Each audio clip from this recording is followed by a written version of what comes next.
তো আমি এখন আছি ফুকেটে কোরাল আইল্যান্ডে। তো এই দেখো অসাধারণ একটা ভিউ এখানে দেখা যায়। তো খুব এনজয় করছি। আজকে ওয়েদারটা খুব প্লেজেন্ট। গত রাতে একটু বৃষ্টি হয়েছিল থাইল্যান্ডে, বাট খুব সুন্দর, সত্যি বলছি খুবই সুন্দর।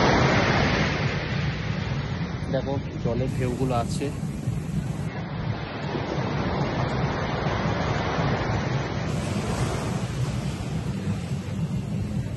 খুব একটা ক্রাউড এখানে বেশি থাকে না, ফাঁকা ফাঁকাই থাকে। তোমরা যদি অনেকেই জানি এসছো থাইল্যান্ডে ঘুরে, তো যারা আসোনি তারা আসবে থাইল্যান্ডে অবভিয়াসলি কোরাল আইল্যান্ডটা ভিজিট করো। চলো দেখা চলো নিয়ে